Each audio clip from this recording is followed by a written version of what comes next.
Welcome to the Political Matrix News. We have the sources, we have the truth from inside the political matrix. Once again, we have broken through the static of the political matrix, and Political Matrix News is right here, right now. Rob Milford, Scott Miller, and Greg Fink. It sounds like It should be a much better musical trio like Dino, Desi, and Billy, or the Dave Clark Five, but those things are out of most people's demographic spectrum at this point, which is perfectly okay. We get around every week, and we're doing this on Tuesday, the 30th of July, day number 1, 2, 3, 4, 5 of the Olympics. Normally, we would be on the couch doing this, going, hey, wow. Great leotards they got there. Can you believe how little that Speedo is? Yeah. Great mouse. Right. I got a great email today. From the Trump campaign disavowing Project 2025.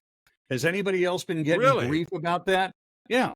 Disavowing it. Well, that's good. You know, I mean, I really don't much. I haven't even read anything about Project 25, to tell you the truth. I've been totally politically ignorant on this. Well, I don't even think it's worth disavowing. I mean, honestly, disavowing it gives it more attention than you really need, because at the end of the day, you know, all these think tanks put out these projects of the millennium or whatever that are just their suggestions, and the only difference this time is the left is trying to make out like Donald Trump works for the Heritage Foundation, and it couldn't be further from the truth. We had the contract with America back in '94, and we haven't kept any of the contract. Exactly. Yeah, that's true. So President Trump's campaign has been very clear for over a year that Project 2025 had nothing to do with the Trump campaign, did not speak for the campaign, and should not be associated with the campaign or the president in any way. Reports of Project 2025's demise would be greatly welcomed and should serve as notice to anyone or any group trying to misrepresent their influence with President Trump and his campaign. It will not end well for you. So that means they're going to stick Greg Fink on him if they keep this up. I've been saying this. I mean, probably not a day or 2 days, probably 2 days don't go by, but I do not hear from some liberal, and I know a lot of them. Exactly. I don't hear from some liberal, or there's a posting on Facebook, 2025, the world is coming to an end. We're all going to be wearing the same clothes as, ending democracy. And I, after I stopped laughing, I'm going, oh, crap. This is everybody with Trump derangement syndrome. It all of their worst fears in one place. And okay, who put this together? The who? The Heritage Foundation. Yeah. Oh, geez. Oh. Which is not a bad group, really. I mean, there are a lot of smart economic people there. However, yes, there are. On the social issues, they're a little bit over sometimes. They're about 1947, I think, before Amish. Harry Truman. Amish is. Yeah, you're right. They are. They're nice people. They're wonderful people. They mean no harm to anybody. And I don't think they mean to. I think their ideas follow the Constitution and their mindset. No, you haven't read 2025. I haven't read it. No, you're right. And I'm going to tell you what it is. It is absolutely the ultra conservative wet dream. Okay, it is absolutely. It's the greatest playmates of Playboy, only turned into politics. Oh, wow. Look at this. Item number 327. We're going to ban this, and this. Political porn, huh? Yeah. No R-rated movies anymore. I mean, it's all this stuff, all this crap. And really, I'm going to save this. I messaged or mailed it to both of you all. So when you see someone posting about 2025, I'm just going to start grabbing the picture and slamming it in the response to whatever, whether I'm getting a text, an email, it's on Facebook, and somebody says, well, you should do your own research. And I'm going to respond like, well, I called my friends at the Trump campaign and they sent this out this afternoon because they sure as hell deserve it. All right, what's on the list? That just popped up right in front of me. Do you want to Greg, do you want to put the pictures here from the new anti-Matt Gaetz brochure, the mailer that went out in the 1st District of Northwest Florida today? Yeah, we'll go ahead and put some up here right now. There you go. Great picture of Matt, I think. Just a great picture. It uses the word, let me double check this here, make sure I've got it right. And that he is not trustworthy. He's disgusting, depraved, and dangerous. And what have I said for years about him? Your daughters are not safe with the real Matt Gaetz. I said I wouldn't let my sister date him, and I wouldn't want him as a neighbor. That's it. I absolutely freaking nailed it. Like I nailed, by the way, the demise of Joe Biden on the campaign and the presidential campaign. So, guys, does this reinforce your values, or you're looking at the mailing piece going, "Ah, shit, we could have done better than that"? Yeah, well, well, I've said basically since they locked in who the contenders were his running his opponent in the election, Aaron Demick, there's no amount of money, and short of Matt just falling down, either dying in a tragic accident or being or just quitting the race. There's no way Aaron Demick's going to win this thing because he just doesn't have time to establish himself in the district in a way to meaningfully change people's hearts from the time they had. It's just not going to happen. Right. And I know Kevin McCarthy is mad at him, but there's no amount of money he's going to spend that's going to make that do anything other than just make some consultants rich. Someone who worked for the Gateses that did not get into the files there and get a copy of that picture. But obviously, if you went to the police department or the DA's office, wherever that picture was taken, it no longer exists. There's no record of him ever being booked. I think they used to work with the Gates that are just totally terrified of the Gates. I mean, you can talk to a lot of guys who left on really bad terms and everything, and they are not going to say a damn thing about any of their relationships or what they saw or anything. Okay. They're terrified of something. And so, I mean, they're not going to come out. And if they do, I mean, we know a lot of them who should come out. We've asked them not, and they're just not going to.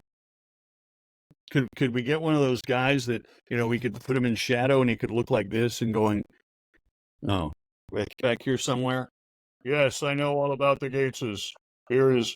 Oh. I just want to make one thing abundantly clear. I know I say this all the time, but Matt Gaetz speaks a lot of good policy that I like. But one, I don't believe he means a single word of it. No. And two, they're bad people, in my opinion. They're just bad people. Probably my favorite example of even if you don't want to look at them from a moral lens, the fact is that when Matt wrote the original Florida medical marijuana bill, because he was the author on the House side, that by the time he was done with it, there were only 70 people in the entire state of Florida who qualified for a license to grow marijuana, and at least one, maybe two, maybe three of the people that wound up getting one of the 5 licenses that were only authorized were people who had a connection to the Gates family. Right. Now, building a medical marijuana industry the size of where each licensee has a market the size of Colorado? If that's not feathering your nest, I don't know what is. But that's my interpretation of the events. Other people may vary, but this is why I think part of why I think they're bad people, because I believe they will abuse their offices in ways that just that are just ridiculous. We already know. Go ahead. I think a lot of the ways, like to follow what Scott says, I mean, the way they abuse their offices is draconian and very deep. I mean, they actually find ways of doing things that are not even in our opinion. They're doing things, in our opinion, that are not even in their purview, that cross, into other areas and affect other people in other directions. And so, I mean, it's a slippery slope. I mean, and the people of the district have been fed this. I guess Aaron Demick has sent out 15 mailers or so. I mean, Scott, how many have you received? Wow. Scott actually lives in the district. We don't. Yeah, I think I've probably. I know for a fact I've gotten 5. There may be more out there because I kind of collect them because I just collect not just for him. I mean, any political mailer I get, I kind of collect. Right. Just kind of keep a thumb on how people are progressing. But at least 5, and then I see on streaming stuff, I'll see ads and stuff for him. But like I said, it's just too little, too late. I mean, but we'll, I don't know what she's maybe running these folks will listen to us next time and do things with a timeline that has a possibility of being successful. Yeah, because there is actually some policy stuff that he does do. Like, he doesn't vote. He has a horrible voting record. He has not got anything passed. I mean, he's done a lot of things that a lot of congressmen get unelected for. And so, it's easy to talk the way that he talks when you don't care about about what you're going to do or the people you represent. Yeah. Well, we don't care if you can pass a bill, because you can't build a coalition when you're demonizing everyone else. Exactly. No. And the reason that he hasn't passed anything is because he's so alienated himself from everyone else. He can't do anything else. He can occasionally get some glad-handing little proclamation done, but that's going to be about it. And what's the average wage? I mean, like I said, you're the one living in the district. So what's the average regular wage over there? I mean, living wage, like $35,000 a year. A little more than that, but yeah, 40,000 is more than enough. Yeah. Yeah, not very much. And I mean, there's nothing he's doing or is being done at all to bring the quality of life in a very beautiful area up any. No. Oh, it ought to be a layup, but I mean, he only comes here to do what are essentially campaign events. Right. Which he's been there a lot more lately. It certainly isn't to celebrate some policy initiative that he's gotten passed. Just some money that he's gotten from really, leadership will toss him a bone every now and again, not because they want to keep him popular, but because they want to keep the Republican Party popular. Right. Well, this is going to be a mess. It's going to be a long election cycle. I know. Because he actually has billboards right now. Well, he's never had billboards before. So it's kind of weird. It's the 1st of August. I would expect they would be going up, since we are ready for this. 4 weeks, 28 days today from the Florida primary. And would you guys say that maybe half or more than half of all the candidates actually get elected when they win the primary? Well, actually, it's not 28, it's 20 days. It's 3 weeks? 21 days, yeah. It's 3 weeks from today. Close. I thought it was later. All right. But I mean, how many people get elected in the primary? None. 0 get elected. How many people?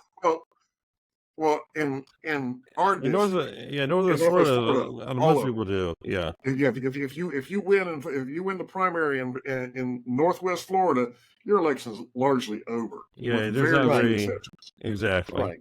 That's where I was going with that. But I mean, on a statewide level, statewide level, so places. There are a lot of competitive places, but not as many as there used to be. The Democrat Party, I mean, we're going to see if Kamala Harris's rise to fame is going to raise the Democrat Party of Florida up from the dead. Maybe Nikki, what's her name? Nikki Fried? Yeah. And maybe Nikki Fried can free the money. We'll find it. We'll see. When we come back with the next episode of the Political Matrix News, that would be the little blue box in the corner you see there that says that. When we come back, it's all about the conspiracy theory to kill Donald Trump. The acting director of the Secret Service got in front of the U.S. Senate today and said, hey, we screwed up. I was humiliated. I was embarrassed. But at least he got off his ass and went to Butler, Pennsylvania, and got on the roof where the shooter was and put out a new timeline. The FBI not holding any news conferences, but the Secret Service, I think we can pretty much guess that at least a half a dozen agents are going to be turfed, as in, you're out of here. We don't trust you with a federal badge and a federal gun. But that's coming up on the next episode of the Political Matrix News, asking for a like, a share, and what the hell, go ahead and subscribe. It won't kill you. And we don't flood, no more than 30 or 40 emails a day? Oh, no, sorry. Those are my cigar and gun vendors. The people, exactly.